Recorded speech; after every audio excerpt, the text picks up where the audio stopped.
Assalamu alaikum dear students, how are you all? Welcome back to lecture science lecture number 9. Today we will start our lesson number 2, that is transport in human in plants. And today we will introduce just the topic which is present on page number 15 and 16 of your textbook.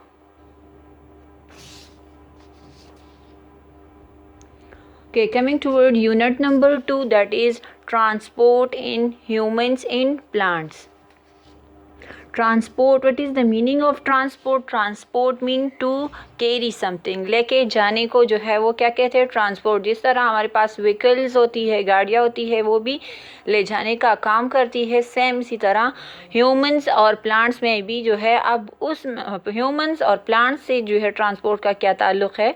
तो humans के अंदर जो है खुराक पहुंचाना और उससे बाहर निकलना, जो वेस्ट प्रोडक्ट है उससे वो सेंस निकला है कि उसको ट्रांसपोर्ट जो है उसको कहते हैं कि खुराक पहुंचाना और उसको लेके जाना जो है वो कौन से सिस्टम के ज़रिए से होता है, उसका फंक्शन क्या है। सेम इसी तरह प्लांट्स में भी जो है वो ट्रांसपोर्ट का लेके जाने का जो है खुराक पहुंचाने का काम कौन करती है और किस तरह होता है, तो ये डिटेल से इस चैप्टर में हम पढ़ेंगे।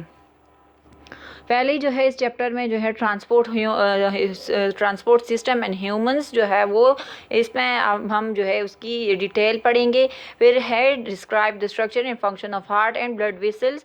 फिर हार्ट की स्ट्रक्चर और फंक्शन, साथ में ब्लड वेसल्स क्या है और उसका फंक्शन क्या है, वो भी इस चैप्टर में पढ़ेंगे। फिर है working of the circulatory system, जो है वो सर्कुलेटरी सिस्टम किस तरह काम करता है।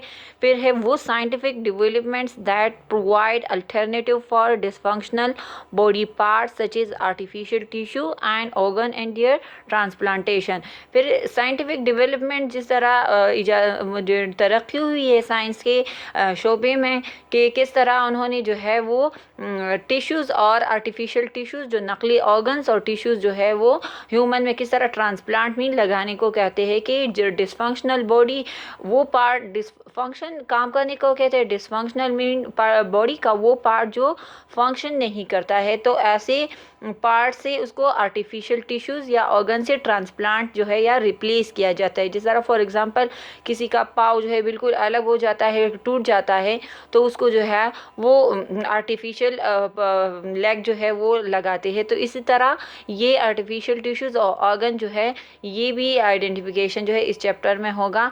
साथ साथ में some disorders in human transport system can be affected by diet। और फिर ये भी जो है इस चैप्टर में हम पढ़ेंगे कि किस तरह जो ह्यूमन ट्रांसपोर्ट सिस्टम में ख़राबी की वजह से या हमारी डाइट की वजह से उसमें किस तरह ट्रांसपोर्ट सिस्टम में किस तरह ख़राबी आती है। फिर है absorption of water in plants through roots. Plants में किस तरह जो है वो एब्जॉर्प्शन मीन जज़ब होने को कहते हैं कि पानी किस तरह जो है प्लांट्स में रूट्स के ज़रिए से जज़ब होता है, एब्जॉर्ब होता है। साथ फिर नेक्स्ट हमारे पास है how the structure of root stem and leaves of a plant permit mean allow होने को कहते हैं, इजाज़त देना। The movement of food water and gases, किस तरह जो है वो रूट्स और स्टेम और लीव्स का जो स्ट्रक्चर है वो फूड खुराक को किस तरह अलाउ करता है, इजाज़त देता है, मतलब ये इसके अंदर जो है वो जाता है। Coming toward page number 16, starting with introduction. Living organisms always require certain materials for their life processes. ज़िंदगी गुजारने के लिए तमाम जानदार चीज़ों को जो है कुछ चीज़ों की ज़रूरत, रिक्वायरमेंट ज़रूरत जो है उनकी ज़िंदगी की मराहिल में उनको चाहिए। These materials either move in और out of the body of an organism. ये मटीरियल, ये चीज़ें जो है या तो ये मूव इन मतलब अंदर जाती है या बॉडी से बाहर निकलती है किसी भी जानदार चीज़ ऑर्गेनिज़म में। मटीरियल्स लाइक वाटर, अब ये मटीरियल चीज़ें जो है क्या क्या हो सकती है, तो वो वाटर, सॉल्ट, फूड एक्सेट्रा, ये तमाम वो चीज़ें हैं जो बॉडी के अंदर जाती है और या तो इससे निकलती है। Need to be transported in to the body of an organism where is waste product like urea, uric acid and CO2 need to be moved out of the body. अब इन और आउट का आप लोगों को यहाँ पर डिटेल दिया गया है कि कौन सी चीज़ें अंदर जाएगी, कौन सी चीज़ें जो है एज अ वेस्ट प्रोडक्ट बाहर बॉडी से जाती है। तो हमारे पास वाटर, साल्ट और खुराक जो है ये बॉडी के अंदर मूव करती है, जाती है, need to be transported into the body of an organism. ये ऑर्गेनिजम्स को चाहिए तो ये ट्रांसपोर्ट उनको लेके जाना है ताकि बॉडी के अंदर किस तरह ये जाती है। वेयर एज वेस्ट प्रोडक्ट और किस तरह वेस्ट प्रोडक्ट जो ज़ायशुदा मटीरियल, जिस तरह यूरिया, पेशाब जिसे कहते हैं, यूरिक एसिड, ये वो तेज़ाबी एसिड्स होते हैं, तेज़ाबीपन, जिसमें जो हमारे डाइजेस्टिव सिस्टम के ज़रिए से या जो है वेस्ट वाटर की वजह से जो है हमारी डाइजेस्टिव सिस्टम के ज़रिए से जो है बनता है, तो उसको हम यूरिक एसिड या खुराक की वजह से या बदहज़मी मुख्तलिफ रीज़न्स पर इसके होते हैं। तो ये वेस्ट जो है एसिड्स है, तेज़ाब है जो हमारी बॉडी से निकलते हैं। साथ साथ में कार्बन डाइऑक्साइड भी एज अ वेस्ट गैस जो है हमारी बॉडी से, इसको need to be moved out of the body. इन चीज़ों का बॉडी से निकलना ज़रूरी है। साथ साथ में वाटर, साल्ट और ये चीज़ें जो है बॉडी के अंदर इसका जाना ज़रूरी है। तो ये जाना और निकलना जो है कौन से सिस्टम के ज़रिए से होता है, एक प्रॉपर सिस्टम है इसके लिए, जिसको हम क्या कहते हैं, उसको, उस मूवमेंट को, इस हरकत को ट्रांसपोर्ट कहते हैं या ट्रांसपोर्ट सिस्टम, जो ह्यूमंस में भी अलग है और प्लांट्स में भी ये अलग है। Okay, this movement of materials into and out of the body or cells of an organism is called transport. इस हरकत को, मटेरियल चीज़ों की इस हरकत को जो बॉडी के अंदर या बॉडी से बाहर या सेल के अंदर या बाहर एक ऑर्गेनिजम्स की जाती है, तो इस हरकत को, इस मूवमेंट को क्या कहते हैं, ट्रांसपोर्ट कहते हैं। ये अंडरलाइन मैंने इसलिए किया हुआ है कि ये ट्रांसपोर्ट का हमारे पास एग्जैक्ट डेफिनीशन है। Okay, coming to our next paragraph, unicellular and less complex multicellular organisms do not have any specific organs for transport. Unicellular जो हमारे पास माइक्रोस्कोपिक ऑर्गेनिजम्स है या लेस कम्प्लेक्स मल्टी सेलर जिस तरह फंजाई वगैरह है, जिनमें ज़्यादा दी ऑर्गन स्पेसिफिक वगैरह ये क्लियरली नहीं है, तो उनमें जो है वो इतना ख़ास ट्रांसपोर्ट सिस्टम के लिए उनके ऑर्गन्स ख़ास नहीं है। They perform this process by simple diffusion. ये कैरिंग का काम, ये ट्रांसपोर्ट का काम उनका सिंपल एक तरीके से होता है जिसको हम डिफ्यूजन कहते हैं। डिफ्यूज़ मिक्स होने को कहते हैं, हल होने को कहते हैं, डिफ्यूजन से निकला है। तो वो उनका तो सिर्फ एक ही सेल होता है। जिस तरह एमीबा है, तो एमीबा अगर इस तरह, अगर फॉर एग्जांपल एमीबा की स्ट्रक्चर होती है, तो यहाँ पर अगर खुराक वो देख लेता है तो ये इस तरह एक्सपेंड करके वो उसको अंदर कर लेता है।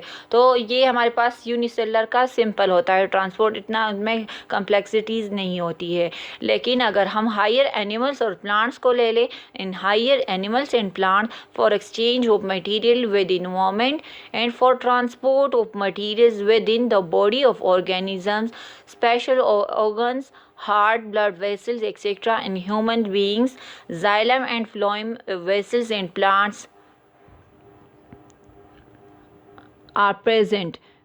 ओके, यहाँ पर हमारे पास क्या है कि हायर एनिमल्स और प्लांट में इन चीज़ों की तब्दीली के लिए या तो इन्वायरमेंट के साथ या ट्रांसपोर्ट ले जा चीज़ों की ट्रांसपोर्ट जो कैरिंग है ह्यूमन की बॉडी में अंदर, तो वो एक ख़ास स्पेशल ऑर्गन्स के ज़रिए से होती है। अब वो ऑर्गन्स कौन कौन सी है? हार्ट है, ब्लड वेसल्स है जो ह्यूमन बॉडी में है, जाइलम और फ्लोएम वेसल्स जो है वो प्लांट्स में, ये जो है कैरिंग का, ट्रांसपोर्ट का काम करती है। तो ये हमारे पास इकट्ठे मिलकर जो है ये are present which collectively constitute the transport system. Constitute mean making, जो इकट्ठे मिलकर ट्रांसपोर्ट सिस्टम का, ट्रांसपोर्ट का सिस्टम जो है वो परफॉर्म करती है या बनाती है। And this unit we will discuss transport system and human beings and plants and their related organs in detail. इस यूनिट में जो है वो ह्यूमंस और एनिमल प्लांट्स में जो है किस तरह ट्रांसपोर्ट सिस्टम जो है वो किस तरह होता है और वो हर एक का अपना अलग जो फंक्शन होता है वो डिटेल से इंशाल्लाह पढ़ेंगे। अब समराइजेशन की तरफ आते हैं कि ट्रांसपोर्ट हमारे पास क्या है? मूवमेंट ऑफ मटेरियल्स है, चीज़ों की हरकत है या तो बॉडी के अंदर या बाहर। अब ये ट्रांसपोर्ट जो है यूनिसेलुलर में बहुत ज़्यादा सिंपल तरीके से होता है जिसको हम डिफ्यूजन कहते हैं, और हायर एनिमल्स और प्लांट्स में जो है इन चीज़ों की तब्दीली या तो इन्वायरमेंट के साथ या जो है ये ट्रांसपोर्ट, चीज़ों की ये ट्रांसपोर्ट जो है बॉडी के अंदर एक ऑर्गेनिज्म के ख़ास ऑर्गन्स के ज़रिए से होती है। अब वो ख़ास ऑर्गन्स कौन कौन से हैं? हार्ट है, ब्लड वेसल्स है, ह्यूमन बीइंग में जाइलम फ्लोएम वेसल जो है वो, रगे जो है वो, प्लांट्स में जो है इन कैरिंग का, इन ट्रांसपोर्ट का काम करती है, जो कलेक्टिवली मिलकर, जो इकट्ठे मिलकर एक ट्रांसपोर्ट सिस्टम बनाती है। तो ये हुआ इंट्रोडक्शन। नेक्स्ट चैप्टर में, नेक्स्ट लेक्चर में इंशाल्लाह transport, human transport system detail से पढ़ेंगे। उम्मीद है आप लोगों को आज के इंट्रोडक्शन की समझ आई होगी। अपना बहुत ज़्यादा ख्याल रख के, अल्लाह हाफिज़।